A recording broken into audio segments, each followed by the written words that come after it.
વડોદરાના બિલ્ડર ઉત્તરાખંડમાં નદીમાં તણાયા છે। મિત્રની પુત્રીના લગ્નમાં ઋષિકેશ માટે બિલ્ડર ગયા હતા। દેવપ્રયાગ સંગમમાં મિત્રો સાથે સ્નાન કરવા માટે ગયા। સન સિટી ગ્રુપના બિલ્ડર સમીર શાહ તણાયા છે।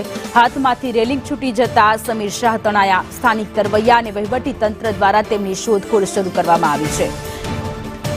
સંવાદદાતા હિરેન મોદી ફોનલાઈન પર જોડાયેલા છે। હિરેન, વડોદરા શહેરના સન સિટી ગ્રુપના બિલ્ડર સમીર શાહ કે જેઓ દેવપ્રયાગ મિત્રના પુત્રીના લગ્નમાં ગયા હતા ત્યારે સ્નાન કરતા તણાઈ ગયા છે। એ સોનલ, ખાસ કરીને વાત કરીએ, વડોદરા શહેરના ખ્યાતનામ બિલ્ડર હતા। એમના પુત્રીના મેરેજ હોય તમામ બિલ્ડરોને આમંત્રણ આપવામાં આવ્યું હતું અને અહીંથી જવાની વ્યવસ્થા કરવામાં આવી હતી। ઋષિકેશ ખાતે લગ્ન સમારંભ રાખ્યો હતો કે ધાર્મિક સ્થળ ઉપર આપણે લગ્ન રાખીએ પુત્રીના। તમામ બિલ્ડરો અહીંથી ગયા હતા, પરિવાર સાથે કેટલાક બિલ્ડરો ગયા હતા, જેમાં સમીર શાહ સન સિટી ગ્રુપના બિલ્ડર જે મુખ્ય માલિક છે તે પણ ગયા હતા પોતાના પરિવાર સાથે।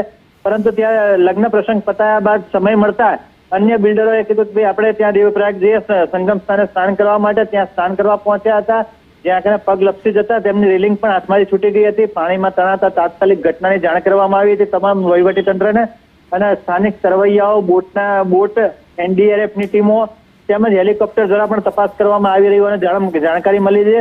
છેલ્લા 20 કિલોમીટર સુધીની તપાસ કરી છે, પરંતુ કોઈ મૃતદેહ મળ્યો નતો। પરંતુ કોઈ બાઇક ચાલકે આ બાબતે એક મૃતદેહ તણાતો હોવાની જાણ સ્થાનિક પોલીસને કરતા સ્થાનિક પોલીસ પણ કામે લાગી છે અત્યારે હાલમાં અને અન્ય સ્થળો પર તપાસ ચાલી રહી છે। જી સોનલ। જી, આભાર તમામ વિગતો માટે।